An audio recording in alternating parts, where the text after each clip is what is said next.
पिछले कुछ दिनों से एक न्यूज़ बहुत ज़्यादा वायरल थी और वो न्यूज़ ये थी कि ज्योति मौर्य एंड आलोक मौर्य इनकी लव स्टोरी थी।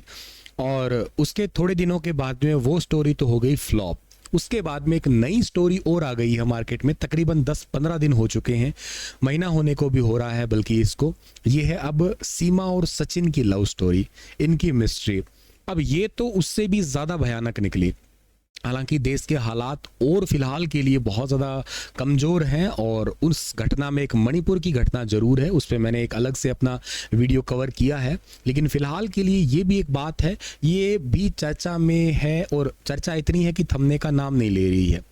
एक्चुअली है क्या, ये पूरी बात ही क्या है या इसके पीछे पूरी राज क्या है, वो आप लोगों को कुछ हद तक तो पता लग गया है और कुछ इनकी जांच एजेंसियों से अब हमें पता लग रहा है।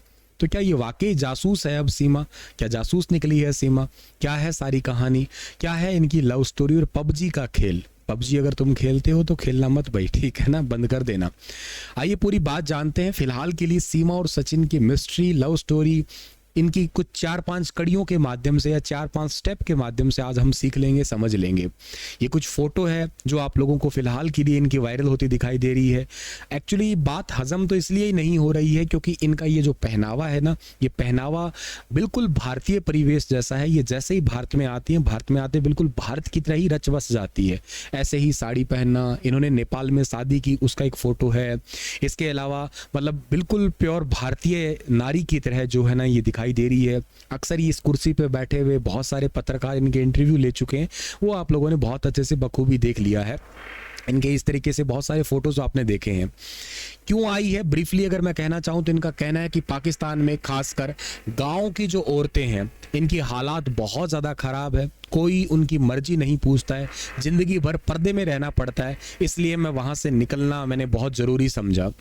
पाकिस्तान में घुट घुट कर अकेले मरने से अच्छा था कि मैं सीधा हिंदुस्तान आ जाऊँ या कहीं और मैं अपने जीवन को बहुत अच्छे तरीके से गुजर बसर कर पाऊँ।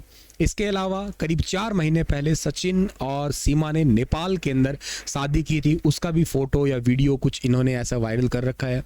हालात ने मुझे बहुत मजबूत बना दिया, अब मुझे किसी से डर नहीं लगता, मुझे कल की परवाह नहीं है। मैं आज अपने ससुराल पहुंच के बहुत हैप्पी हूं, इंडिया में आके बहुत हैप्पी हूं मैं। आइए पूरी इनकी बात समझते हैं कड़ियों के साथ में।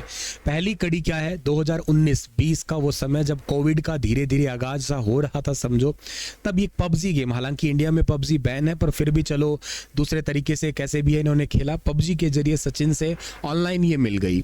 2022 में सीमा के पिता गुलाम रजा की मौत हो गई और उसने भारत आने के लिए वीज़ा अप्लाई किया, लेकिन उसको डायरेक्ट रूप से वीज़ा नहीं मिला। 10 मार्च 2023 को पहली बार नेपाल आई। सचिन भी भारत से नेपाल चला गया। भारत से नेपाल जाना आसान है सर? हाँ आसान है, कोई ज़्यादा लंबा लफड़ा है नहीं, आसानी से जाया आया जा सकता है। 7 दिन तक दोनों नेपाल में काठमांडू के न्यू विनायक होटल में रुके और फिर सीमा पाकिस्तान चली गई थी। वहां पे ही कहा जाता है कि इन्होंने शादी की है। 10 मई 2023 को दोबारा से सीमा 4 बच्चों के साथ में वीजा लेके नेपाल आई है। अब ये डायरेक्ट नेपाल तो नहीं आ पाई क्योंकि पहले ये दुबई के रास्ते से गई है, दुबई से नेपाल और फिर इंडिया, कुछ इस तरीके का इन्होंने रिश्ता अपनाया। 5वीं पास है, इस बात को मैं पहले मेंशन कर रहा हूँ। आप में से बहुत सारे ऐसे लिसनर मेरे होंगे, बहुत सारे मेरे ऐसे स्टूडेंट होंगे जिनको अभी तक, आप छोड़ो मैं मेरी बता देता हूँ, ठीक है ना। बहुत भयानक, एक अजीब सा ही लगता है जब हम अपने शहर से कहीं दूसरे शहर में बाहर चले जाते हैं तो इनसिक्योरिटी रहती है कि कैसे कैसे सब हैंडल होगा, कहाँ रुकेंगे, किस जगह पे सेफ्टी फीचर्स है कि नहीं है, कैसे साधन मिलेंगे। लेकिन ये बड़ी बेबाक है, देश पे देश चेंज की जा रही है, बच्चे भी साथ में है, 5वीं पास है, स्टिल मतलब आप देखिएगा बेबाकी कितनी है, कितना ज़्यादा कॉन्फिडेंस है। सीमा काठमांडू में रुकी, वहां से वैन के जरिए पोखरा गई है। अगले दिन पोखरा काठमांडू से दिल्ली आने वाली न्यू सृष्टि डिलक्स एसी बस जो है ना, इसमें ये भारत आई है। 13 मई की रात को यमुना एक्सप्रेसवे फलोदा कट के पास सीमा उतरी है। सचिन उसे अंबेडकर नगर के रबुपुरा ले आया और वहां 5 दिन दोनों रहे हैं। ये दोनों ने नेपाल के पशुपतिनाथ में मंदिर में जो है ना शादी कर ली। ये तो पहला कड़ी थी इनकी, ठीक है ना भाई। ये जिस तरीके से जो है ना आना जाना इनका मिलना हुआ, ब्रीफली बता रहा हूँ। सेकंड क्या हुआ, सीमा का जासूसी एंगल देख लेते हैं अब। सीमा सचिन के पास से पुलिस ने 3 आधार कार्ड बरामद किए और ये फर्जी बनाए गए थे। अब पहला ही सवाल था कि तुमने ये फर्जी आधार कार्ड कहाँ बनवा लिए। इन्होंने कहा कि पाकिस्तान में पैसे देके सब कुछ हो सकता है, आसानी से ये काम किया जा सकता है, आप बनवा लो, कितने चाहिए आप बताओ। सीमा सचिन के पास में 3 आधार कार्ड थे, ये फर्जी थे। आधार कार्ड को एडिट कर सीमा को सचिन की पत्नी बताया गया था और सचिन अपने पिता नेत्रपाल को सीमा से मिलवाने जंगल ले गया। अच्छा, घर पे नहीं मिलवाया, जंगल में मिलवाया था। 30 जून को दोनों बुलंदशहर के कोर्ट मैरिज करने वाले थे। सीमा बच्चों को लेके वकील के पास में गई थी। वकील ने सच उगल दिया था, उसने कहा ये आधार कार्ड और पाकिस्तान का, भाई रुको रुको एक बार, ये मामला क्या, मैं एक बार पुलिस के पास जाता हूँ, तुम्हारी जिंदगी की रोजी रोटी बनाने के चक्कर में मेरी लंका लग जाएगी खाम का कहीं। पाकिस्तान का आई कार्ड देख के ही वकील ने शादी कराने से मना किया और कोर्ट से ही मामला पुलिस की जानकारी में फिर आया। उसके बाद से ये तुल तो पकड़ी गया था खूब। सीमा के पास 4 मोबाइल फोन मिले, इनमें से एक मोबाइल टूटा हुआ था। इन्होंने इनसे पूछा कि आपने मोबाइल क्यों तोड़ दिया। कहते ताकि लोग मेरे को ट्रेस ना कर पाए, इसलिए मोबाइल मैंने तोड़ दिया। ये बात तुम में से बहुत सारे बच्चों को नहीं पता होगी कि ऐसे मोबाइल ट्रेस भी हो सकता है। मतलब दिमाग देखो, 5वीं पास के पास ये दिमाग है, एक ज़्यादा हाई फाई टेक्नोलॉजी के साथ में गुजरा हुआ हो या बहुत सारे चीज़ों से निकला हुआ हो, उसको तो खैर पता होता है कि हाँ ऐसे ऐसे हो सकता है। लेकिन एक 5वीं पास के पास इतनी नॉलेज थी कि अगर मेरा मोबाइल जिंदा रहा, मतलब सही चलता रहा, तो ये ट्रेस हो सकता है, इसलिए मोबाइल तोड़ दिया इन्होंने। शातिर देखिएगा। एक मोबाइल सचिन के पास भी मिला जो पूरी तरह से टूटा हुआ था, ठीक है। एक फोन में पाकिस्तान का सिम भी मिला, हालांकि ये प्योर हिंदी बोल रही है। इनसे पूछा हिंदी कहाँ से सीख ली तुमने, कहते मेरे को सचिन ने सिखाई। सचिन भाई साहब को खुद को हिंदी इतनी अच्छे से नहीं आती, तो करके फिर ज्यादा डाउट जा रहा है। इतना मतलब प्रॉपर, अच्छा फराटेदार इंग्लिश बोलती है, 5वीं पास है पर इंग्लिश अच्छी बोलती है, बहुत अच्छे। उर्दू शब्द इतने अच्छे यूज नहीं करती। एक्चुअली क्या है कि पाकिस्तान की, अच्छा उर्दू करे भी ना तो पाकिस्तान की और इंडिया की उर्दू में भी फर्क है, कुछ शब्दों में फर्क है। भारत वाले उर्दू बोल दे, 1-2 शब्द उर्दू के तो खैर कभी कभी मैं भी बोल लेता हूं कि बड़े महसूस कर रहे हैं या इत्मीनान से ये काम करना चाहते हैं, आइए तुम्हारे आगे मुखातिब होता हूं। ये 2-4 शब्द तो कोई चलो यूज कर भी ले, कोई बात नहीं है, लेकिन ये प्रॉपर प्योर उर्दू यूज कर ही नहीं रही है। जो पाकिस्तान की कोर उर्दू है उसको तो बिल्कुल ही नहीं प्रयोग कर रही है ये। तो अच्छा, इनको कुछ नमाज वगैरह के कलमा वगैरह कुछ कहा पढ़ने को, कहते हैं मुझे याद नहीं है, ठीक है ना। और 4 बच्चे होने के बावजूद भी इतना समय इन्हें पबजी खेलने में लगा, और खेलने में ना केवल इनको बल्कि भाषा भी सीख गई। ये भी एक हैरतंगेजी है, क्योंकि एक सामान्य महिला होती है, 4 बच्चे जिनके होते हैं, तो भाई बच्चा तो एक ही घर में तबाही मचा देता है, तो 4 बच्चे तो यूं समझिएगा कितना ज़्यादा बिजी रखते होंगे अपने एक मम्मी को। फिर भी ये पबजी खेल के हिंदी भी सीख गई और इतना सारा कारनामा किया। एक बार आई, शादी की, मिल लिए, तब सचिन ने कहा नहीं ऐसे अकेले मत आओ, महबूब हो तुम मेरे, कोई बात नहीं, तुम्हें हम स्वीकार करते हैं, आप अपने पूरे परिवार के साथ आइए। परिवार में कहते कौन है, परिवार में 4 बच्चे हैं। कहते अरे भाई साहब बहुत ज़्यादा ही बड़ा हो गया, कोई ना तुम 5 ही आओ। सचिन की यहाँ पे बहुत बड़ा मतलब दिल देखा गया, बुला लिया सबको। सीमा अपने साथ 2 VCR कैसेट भी लेके आए जिनमें उनकी शादी, VCR पुराने जमाने में वो कैसेट हुआ करती थी, वीडियो कैसेट रिकॉर्ड हुआ करती थी, मैग्नेटिक टेप वाली सिक्वेंशियल मेमोरी, जिसमें शादी ब्याह का कुछ सीन है। पूछताछ में बताया कि कैसेट उसकी शादी और बचपन के हैं। पुलिस इन कैसेट की जांच कर रही है, कहीं कोई मैसेज तो नहीं छिपा है इनके अंदर। एक्चुअली इनको कैसेट को चलाने के लिए VCR ढूंढे गए, क्योंकि अभी VCR का जमाना ही वैसे चला गया।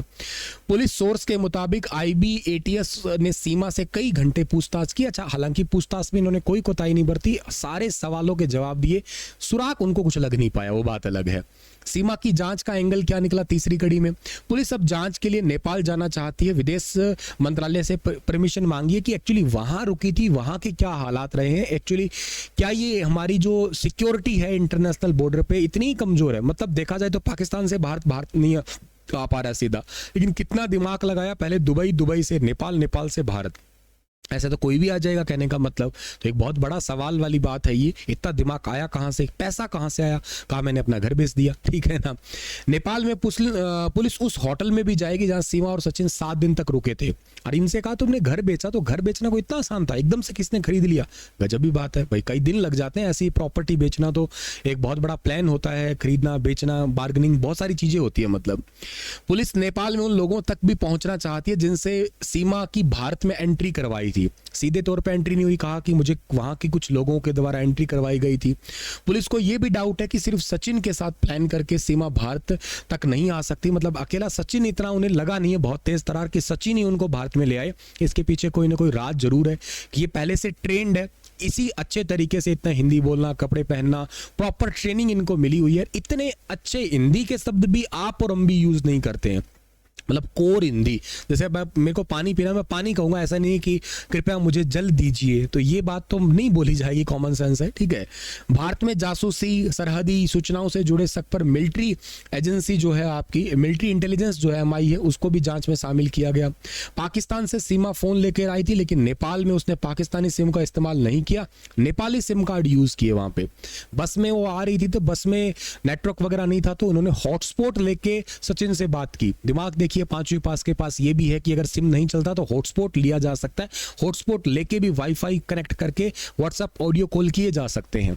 5वीं पास के लिए दिमाग बड़ी बात है। नॉर्मल तो आप कहोगे सर कॉमन हमें पता है, भाई तुम्हें पता है वो अलग लेवल है, लेकिन 5वीं पास के पास ये बात होना एक ताज्जुब रखता है, अमूमन साधारण बात की जाए तो। सीमा ने नेपाल से भारत आते समय जो है वो SSB को चकमा दिया, SSB से कहा कि बच्चे की तबीयत खराब है। अच्छा, जनरली ऐसा होता है कि SSB पूछती है, जो आपकी सीमा सुरक्षा बल है ये पूछती है कि क्या है, लेकिन बच्चे और महिला हो तो इतना ज़्यादा डाउट किया नहीं जाता, यार चलो ठीक है यार, बच्चे है, महिला है, जाने दीजिएगा, क्या ही तो इतना करेंगे। एक आइज आता है, कहीं ना कहीं इमोशनल एंगल आ जाता है, तो कहा कि बच्चे की तबीयत खराब है, प्लीज़ ऐसा ना करो, और ऐसे करके इनको जाने दिया। सीमा ने 2 बार बस यात्रियों से हॉटस्पॉट लेके व्हाट्सएप कॉल पे बात की है। सीमा के पास पुलिस को एक टूटा फोन मिला था, आखिर वह टूटा ही फोन क्यों रख रही थी, रखी क्यों रह रही थी, फोन का डेटा रिकवर किया जा रहा है। सचिन और सीमा दोनों की इंस्टाग्राम व्हाट्सएप पर चैटिंग के दौरान भी कॉल हुई है, बात हुई है उनकी वहां पे भी। सीमा के मोबाइल से अधिकांश चैट डिलीट भी है। चैट डिलीट क्यों होगी, कहते उस पर कोई जवाब नहीं दे रही है ये। ATS है, IB है, जो भी आपकी एजेंसी है वो सारी 48 घंटे तक लगभग इनसे पूछताछ की है। चौथा पहलू आता है इनका, वो है इनका झूठा अतीत या सच्चा अतीत, मतलब इनके पिछले पति के बारे में। सीमा की पहली शादी 2014 में पाकिस्तान के सिंध के ही गुलाम हैदर के साथ हुई थी। सीमा और गुलाम ने लव मैरिज की थी, ऐसा माना जा रहा है। सीमा का पहला पति गुलाम हैदर जो है वो जखरानी अब सामने आया है। गुलाम हैदर कराची में टाइल्स लगाने का काम किया करता था, 2019 में सऊदी अरब में काम कर रहा है। इसके बीच दोनों का तलाक हो गया। कहते हैं उन्होंने, मुस्लिमों में ऐसा है कि वो फोन पे तलाक दे तो हो जाता है, इंडिया में तो खैर अब 3 तलाक बैन हुआ, लेकिन वो वहां तो नहीं बैन है, तो ऐसा कहते हैं हमारा तलाक हो गया है, और ये चीज वाजिब भी है, मतलब मानी जाती है। गुलाम पिछले 3 साल से सीमा से नहीं मिला था, ये भी बात है कि लंबे समय तक रिलेशन नहीं होते हैं इनके, तो भी वो तलाक मान लिया जाता है। ये भी एक क्या कहते हैं, मुस्लिम का एक रूल है, कह सकते हो आप। सीमा के पूर्व पति ने बताया कि उसका संपर्क एक मिस कॉल के जो है ना जरिए हुआ था, और फिर दोनों अगले 3-4 महीने तक फोन पे बात की। फिर सचिन के साथ लव स्टोरी भी कुछ ऐसी ही है, कहते जैसे मेरे साथ मिली वैसे उसके साथ भी करेगी। सीमा को सचिन से PUBG के जरिए प्यार हुआ, फिर सीमा पाकिस्तान से भारत आ गई। दोनों की कहानियां जांच एजेंसियां जो है ना वो खटक रही है। 27 साल की सीमा हैदर गुलाम 5वीं तक पढ़ी है, लेकिन फराटेदार इंग्लिश बोलती है, कंप्यूटर चलाने में भी एक्सपर्ट है। बहुत लोगों को, पढ़े लिखों को भी नहीं आता, लेकिन इनको आता है। सीमा के पास वीजा पासपोर्ट बनाने के पैसे नहीं थे, लेकिन इंडिया आ गई। अच्छा, इनके पास में एक पासपोर्ट नहीं है, इनके पास में कई जगह तो 2, कई जगह 4, कई जगह 5, ऐसे अलग अलग कई सारे पासपोर्ट है। बहुत गजब की बात है, 12 लाख रुपए में अपना प्लॉट बेच के ये कराची से आई है। तो मतलब ये पूरी कहानी इनकी है। अब जब इनकी जांच एजेंसी वगैरह हुई थी, तब इनके मर्सी पिटिशंस हुई थी, तो इन्होंने कहा था हीर राजा, लैला मजनू और शीरी फरहद, इनकी लव स्टोरी का जिक्र किया। कहा कि मैं सचिन के प्यार की खातिर यहाँ पे आई हूँ। और जिस तरीके से आलिया भट्ट और अक्षय कुमार है, इनके पास भी दूसरे देश की नागरिकता है, फिर भी ये भारत में रह रहे हैं, तो मैं क्यों नहीं रह सकती, मैं भी रह सकती हूँ। ये मैं हिंदू धर्म अपना चुकी हूँ, कोई मैं झूठ नहीं बोल रही हूँ। जो मर्जी टेस्ट करवाना है, कहते तुम नार्को टेस्ट करवाओ, लाइट डिटेक्टर कराओ, जो मर्जी टेस्ट करवाना चाहते हो टेस्ट करवाओ, मैं यहाँ पे ही रहूंगी, भारत देश मुझे यहाँ पे रहने दे, कैसे भी करके। इनसे बहुत लंबी पूछताछ चली थी, फिर भी इन्होंने किसी भी प्रकार की, मतलब वो पूछताछ में गड़बड़ी कुछ नहीं की थी। जांच अच्छे से करवा लो, कोई दिक्कत नहीं है, DNA टेस्ट करवा लो, मैं झूठ नहीं बोलती हूँ। कहते पाकिस्तान अफगानिस्तान, कहते हैं ऐसे कि पाकिस्तान अफगानिस्तान में महिलाएं जो है ना वो भारत की तरह आज़ादी से नहीं रह रही है, इस करके मुझे आज़ादी से रहने दिया जाए, इस करके ऐसा कहा गया। कहते हैं मैंने धर्म बदल लिया, अब मैं हिंदू हूँ, यहीं रहूंगी मैं, ठीक है ना। राष्ट्रपति को भी इन्होंने भेजा है एक दूसरे को माला पहनाते हुए का फोटो, कहते हैं हमें यहाँ पे रहने दिया जाए। अक्षय आलिया का भी जिक्र किया है इन्होंने, अपनी फोटो, ये 4 बच्चे वगैरह भी है, ठीक है ना। पाकिस्तान में अगर चली जाएगी तो मुझे दोबारा मार दिया जाएगा। इन्होंने अपने पिटिशंस में लैला मजनू, अक्षय कुमार, आलिया भट्ट, ऐसे कुछ नाम जिक्र किए हैं आपके। तो ये कुछ मामला था जो फिलहाल के लिए इनका एक वायरल है। जासूस है कि नहीं है, अभी इस पर जांच चल ही रही है, क्या निकल के आता है, ठीक है ना। शुक्रिया। आपके विचार क्या है, आप अपने विचार भी रख सकते हैं। राधे राधे।